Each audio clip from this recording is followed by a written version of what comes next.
Side quest, Cave Sickle Extermination. I tell you, livestock is only the beginning. If someone doesn't do something about the sickles, it's people they'll be dragging off next. Zeke slowed, extending a hand slightly so that his friends would stop and look in the direction of the speaking man. The streets of Alinea were thronging with people, and a few walking behind them gave the group dirty looks as they clogged up a good portion of the sidewalk. Zeke ignored them, searching for the speaker. He found the man behind the counter of a nearby market stall, a tall man with dark skin and hair that fell in thick strands from his head. The stand proudly proclaimed Ormic's Pest Control and was piled high with tools, traps, and vials of multicolored liquid. Ormic himself looked the worse for wear, with bandages covering one eye and crutches leaning on the back of the stand. Every bit of exposed skin looked to be sporting minor cuts and scrapes. Bah! The woman he'd been speaking at kept walking. If these pests were really a problem, the king would have done something about them. From beside Zeke, Nightingale finally seemed to notice the conversation. She turned to listen too. Zeke walked over, conscious of his friends just behind him. What's going on? He asked. Ormic looked up, eyes lingering briefly on Zeke's cigarette. He didn't comment on it though, and instead gestured at a sketch tacked to a display on his stall. You ever heard of a cave sickle? Zeke nodded. Of course I have. Nightingale stared at the illustration, then looked back to the table piled high with snares and traps. Why would they be bothering Alinea?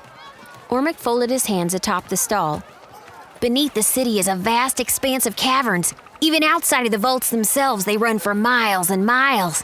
They've always been a problem since the city was founded. Oh, Nightingale said flatly. Sounds like a terrible place to found a city. Ormic frowned and continued to ramble on. Honestly, I'm not sure what to do. Nearly lost my leg down there last time.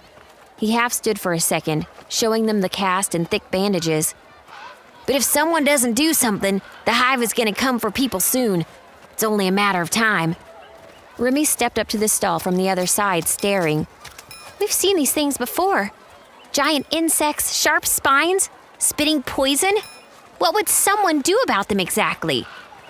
The injured exterminator's tone lifted, his words coming a little faster.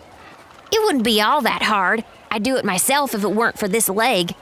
He reached under the stall, lifting a tightly wrapped bundle onto the counter with a thump. It was easily larger than a basketball and sloshed a little as he set it down. Get this bug bomb deep enough into the hive, and that should be enough, he continued. There'd be a nice reward in it for you if you were interested. Nightingale turned away from the man, grinning at Rook. You wanted us to get some more field experience before we went back into the vaults, right? Are you gonna tell this man we can't help if I say no? Rook raised an eyebrow, watching Nightingale practically bounce with excitement. Nope! Let's go kill ourselves some cave sickles!